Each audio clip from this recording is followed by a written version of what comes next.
Assalamualaikum warahmatullahi wabarakatuh. Dan ini adalah kisah Syekh Farazak dipotong lidahnya karena memuji Nabi Muhammad SAW dengan lantunan syair salawat. Dikisahkan oleh Al-Maghfurlah Al-Habib Munzir bin Fuad Al-Musawwa. Dahulu kala ada seorang penyair hebat dan sangat terkenal, yaitu Syekh Farazak, di mana beliau selalu asik memuji Rasulullah SAW. Beliau mempunyai kebiasaan melakukan ibadah haji setiap tahunnya. Suatu ketika beliau melakukan ibadah haji, kemudian datang berziarah ke makam Rasulullah SAW dan membaca qasidah di makam beliau. Dan ketika itu ada seseorang yang mendengarkan qasidah pujian yang dilantunkannya. Setelah selesai membaca qasidah, orang itu menemui sang penyair dan mengajak beliau untuk makan siang ke rumahnya. Beliau pun menerima ajakan orang tersebut. Dan setelah berjalan jauh hingga keluar dari Madinah Al-Munawwarah, sampailah keduanya di rumah yang dituju. Sesampainya di dalam rumah, orang tersebut memegangi sang penyair dan berkata, "Sungguh aku sangat membenci orang-orang yang memuji-muji Muhammad, dan kubawa engkau ke sini untuk kugunting lidahmu." Maka orang itu menarik lidah beliau lalu mengguntingnya dan berkata, "Ambillah potongan lidahmu ini dan pergilah untuk kembali memuji Muhammad." Maka sang penyair pun menangis karena rasa sakit dan juga sedih, tidak bisa lagi membaca syair untuk Sayyidina Muhammad SAW. Kemudian beliau datang ke makam Rasulullah seraya berdoa, "Ya Allah, jika penghuni makam ini tidak suka atas pujian-pujian yang aku lantunkan untuknya, maka biarkan aku tidak lagi bisa berbicara seumur hidupku. Karena aku tidak butuh kepada lidah ini kecuali hanya untuk memujimu dan memuji nabimu. Namun jika engkau dan nabimu ridha, maka kembalikanlah lidahku ini ke mulutku seperti semula." Beliau terus menangis hingga tertidur dan bermimpi berjumpa dengan Rasulullah SAW yang berkata, "Aku senang mendengar pujian-pujianmu, berikanlah potongan lidahmu." Lalu Rasulullah SAW mengambil potongan lidah itu dan mengembalikannya pada posisinya semula. Ketika sang penyair yaitu Syekh Farazak terbangun dari tidurnya, beliau mendapati lidahnya telah kembali seperti semula. Maka beliau pun bertambah dahsyat memuji Rasulullah SAW. Hingga di tahun selanjutnya beliau datang lagi menziarahi makam Rasulullah SAW dan kembali membaca puji-pujian untuk Rasulullah SAW. Dan di saat itu datanglah seorang yang masih muda dan gagah serta berwajah cerah menemui beliau dan mengajak beliau untuk makan siang di rumahnya. Beliau teringat kejadian tahun yang lalu, namun beliau tetap menerima ajakan tersebut sehingga beliau dibawa ke rumah anak muda itu. Sesampainya di rumah anak muda itu, beliau dapati rumah itu adalah rumah yang dulu pernah beliau datangi, lalu lidah beliau dipotong. Anak muda itu pun meminta beliau untuk masuk, yang akhirnya beliau pun masuk ke dalam rumah itu hingga mendapati sebuah kurungan besar terbuat dari besi, dan di dalamnya ada kera yang sangat besar dan terlihat sangat beringas.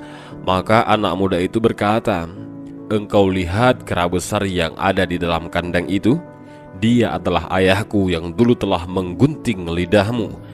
Maka keesokan harinya Allah merubahnya menjadi seekor kera. Dan hal yang seperti ini telah terjadi pada umat terdahulu sebagaimana firman Allah Subhanahu wa taala, "Maka setelah mereka bersikap sombong terhadap segala apa yang dilarang, kami katakan kepada mereka, jadilah kalian kera yang hina." Al-Quran Surah Al-A'raf ayat 166. Kemudian anak muda itu berkata, "Jika ayahku tidak bisa sembuh, maka lebih baik Allah matikan saja." Maka Syekh Farazak berdoa, "Ya Allah, aku telah memaafkan orang itu dan tidak ada lagi dendam dan rasa benci kepadanya." Dan seketika itu Allah Subhanahu wa ta'ala mematikan kera itu dan mengembalikannya pada wujud yang semula.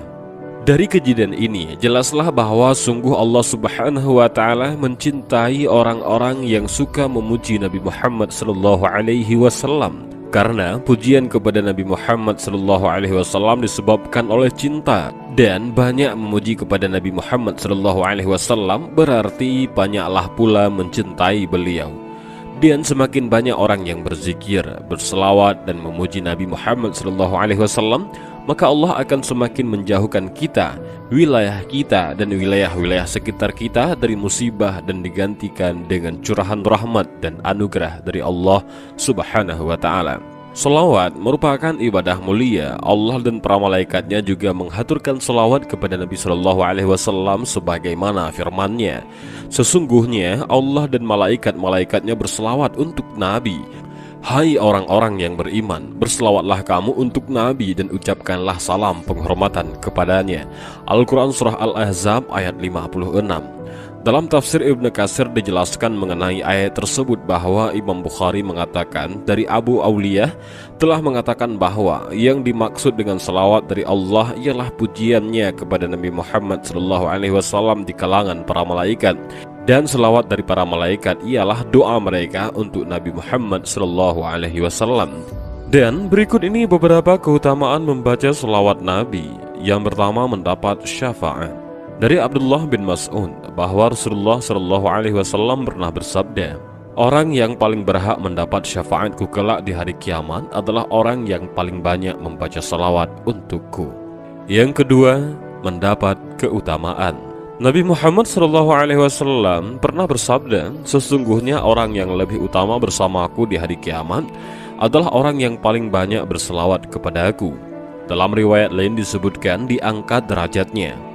Telah menceritakan kepada kami Anas bin Malik, dia berkata, Rasulullah SAW bersabda, barang siapa berselawat kepadaku 1 kali, maka Allah akan mengucapkan selawat kepadanya 10 kali, dihapuskan darinya 10 kesalahan, dan ia diangkat 10 derajat untuknya. Hadis riwayat An-Nasai. Yang ketiga, penghancur dan penghapus dosa. Nabi SAW bersabda, selawat kalian kepadaku itu penghancur dosa-dosa. Nabi Muhammad SAW juga bersabda, barang siapa berselawat kepadaku di setiap hari Jumat sebanyak 40 kali, maka Allah menghapus semua dosa-dosanya. Yang keempat, pembuka pintu doa. Nabi SAW bersabda, tiadalah sebuah doa terkecuali di antara doa tersebut dan langit ada hijab hingga dibacakan selawat untukku. Ketika dibacakan selawat untukku, maka terbukalah hijab tersebut dan diangkatlah doa. Yang kelima, hajatnya dikabulkan. Nabi SAW bersabda, barang siapa berselawat 100 kali dalam sehari, maka Allah menunaikan 100 hajatnya, 70 untuk hajat akhiratnya dan 30 untuk hajat dunianya. Yang keenam, dijauhkan dari kebakilan. Dari Abdullah bin Ali bin Husain bin Ali bin Abu Talib, dari ayahnya dari Husain bin Ali bin Abu Talib, dari ayah Ali bin Abu Talib, ia berkata, Rasulullah SAW bersabda, orang yang bakhil adalah orang yang apabila aku disebutkan di hadapannya, maka ia tidak mengucapkan selawat kepadaku. Hadis riwayat Tirmizi. Yang ketujuh, diterima amalnya ibadah sholat. Dari Abdul Muhaimin ibnu Abbas ibnu Sahi ibnu Sa'ad as-Sa'idi, dari ayahnya dari kakeknya, dari Rasulullah SAW telah bersabda, tiada sholat bagi orang yang tidak berwudu, tiada wudu bagi orang yang tidak menyebut nama Allah padanya, tiada salat bagi orang yang tidak membaca salawat untuk Nabi, dan tiada salat bagi orang yang tidak mencintai sahabat Ansar. Hadis riwayat Ibnu Majah. Yang kedelapan, dimohonkan ampun malaikat. Dari Abdullah ibnu Amir ibnu Rabi'ah menceritakan hadis berikut dari ayahnya yang menceritakan bahwa ia pernah mendengar Nabi Muhammad SAW bersabda, barang siapa yang mengucapkan selawat untukku sekali, maka para malaikat terus-menerus memohonkan ampun buatnya selama ia masih membaca selawat. Karena itu hendaklah seseorang hamba membaca selawat, baik banyak ataupun sedikit. Yang kesembilan, dihindarkan dari kesusahan dunia dan akhirat. Dari At-Tufail ibnu Ubay, dari ayahnya yang menceritakan bahwa seorang laki-laki bertanya kepada Rasulullah, wahai Rasulullah, bagaimanakah pendapatmu jika kujadikan semua doaku untukmu? Rasulullah menjawab, Kalau demikian, Allah akan menghindarkan dirimu dari kesusahan dunia dan akhiratmu. Yang ke-10, mendapat rahmat Allah.